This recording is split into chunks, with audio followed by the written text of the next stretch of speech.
Well, cold morning here in Central Texas, but a lot of people still went outside to catch a view of the blood moon. A surprising number of people, emailing us photos this morning. I didn't know that many people stayed up till 2 o'clock in the morning. Astronomy buffs around. That's right, that's true. It was a perfect night for it, too. The eclipse began around 1 o'clock this morning, really didn't enter totality until about an hour later, but then it was fully eclipsed, glowing in orange-red color. It was beautiful.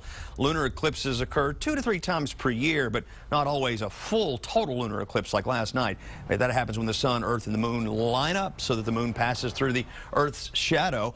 Some of those pictures that we received, we have posted on our blog on KXAN.com. This is one of our favorites right here. A local photographer named Jared Tennant took just a spectacular picture just as the eclipsed moon was right at the top of Lady of Liberty, right there atop the Capitol. A couple more really neat photos he took too. I'll let you look at those yourself right there on KXAN.com. Well, it was cold if you were outside for very long watching the eclipse this morning. I bet you had a jacket on. Temperatures, in fact, fell to freezing out in parts of the hill country, and these were the in-town readings. 35 in Burnett, 36, and off to the east, nobody fell below freezing. Most places stayed in the mid to upper 30s. But like we talked about last night, in those coldest valleys, we thought we'd see some 20s, and indeed, 26 degrees on several creek bottoms, including Sandy Creek there, not too far from Willow City. The coldest reading was on Cherokee Creek in southeast San Saba County, 24 degrees this morning, 29 over there west of the Spicewood area, and even in the metro counties. Last night I mentioned Big Sandy Creek. I wouldn't be surprised if they hit 29. That's exactly what they fell to, 29 this morning. 6 miles west of Lakeway, it was 29 this morning.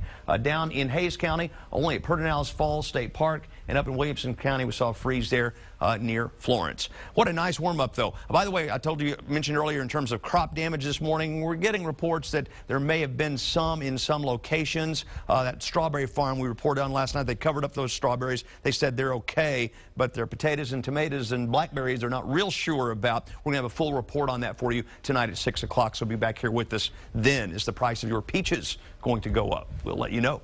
63 in Johnson City. Down in the metro counties right now, here in the metro counties, we're in the low and mid 60s, in our eastern counties, mainly in the low 60s. Let's take a live view. Can't get enough of that picture, can we? But let's take a live view out at Lake Travis from the Oasis camera.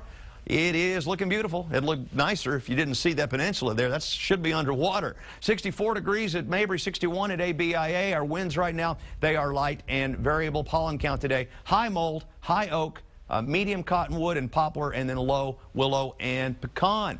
Around Texas right now, 60s statewide. It's turned out to be a nice day after the cold morning. We're watching a couple of areas of low pressure that'll come in out of the west over the next several days, bringing us a slight chance of a shower as early as Thursday. A little better chance of some rain, it looks like, over Easter weekend, both Saturday and Sunday. Between now and then, a warming trend gets underway. We're going to have a cloudy Easter weekend with that slight chance of showers or storms. Okay, tonight we are not forecasting freezing temperatures. It will be much colder than normal in the morning, 30s in many locations, but a south wind returning should keep us above normal, and then, or rather I should say above freezing. And then tomorrow we're looking at high temperatures up in the low 70s. Beautiful. Austin, 40, clear tonight, 70, some high clouds tomorrow with a south wind. Okay, here's the 7-day forecast. Let's get you through that.